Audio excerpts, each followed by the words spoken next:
Let's kick off this first full work week of 2021 with beautiful blue skies and a whole lot of sunshine. No worries on the Skywatch Storm Tracker. All the precipitation that we see even in central Missouri. There's a little freezing rain there when you get on the north side of I-70, but nothing for our highlighted counties. And this is interesting right here. I want to point out the counties in gray. We certainly experienced that this morning. They're still holding on to dense fog advisories all the way through the afternoon hours. And I want everybody to be apprised of our situation and the fact that we're going to see additional patchy fog late tonight into Tuesday morning. Watch those bridges, please, please, please, because we are going to drop below the freezing mark once again. Now, we're already up into the 50s up in Parsons, Oswego, Southeast Kansas right there. Got a couple 50s hanging on in Neosho and Anderson. Cassville looks like our warm spot there in southwest Missouri at 51. And then everybody in northeast Oklahoma able to call it 50 as well. And while we won't see a huge bump up during the afternoon hours, that does put us right on par for some pretty normal temperatures here for the beginning of the year. And of course, we'll be eyeballing the precipitation, see where we go after coming off of a 2020 that ended up absolutely perfectly normal. Just got drowned half the time, and then we had a drought half the time. Wind tracker is shifting right now. We're now seeing double-digit sustained winds up to the north. What that's doing is really putting a crimp in the old wind chill temperature, especially for Iola and Fort Scott, sitting at 37 and 39 respectively. You get down here to the south where the wind really hasn't picked up too much, and your temperature is going to be right on par with your wind chill. Big talker is going to be what's out behind me in Pacific Northwest, the low pressure system that just made landfall last night.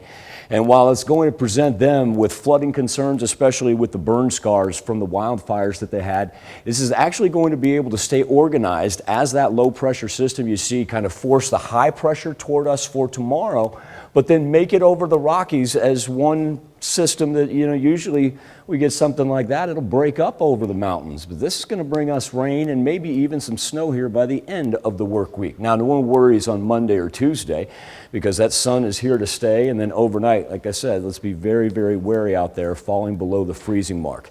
Now, for future track, that's that high pressure system that we were just talking about. Additional clear skies for tomorrow, even though it's going to be chilly, we'll still see some 50s on the board for tomorrow. This kind of undershoots it.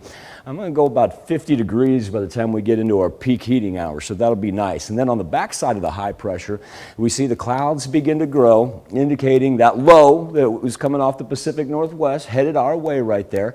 And about Wednesday, say afternoon, is when we see the widespread rain.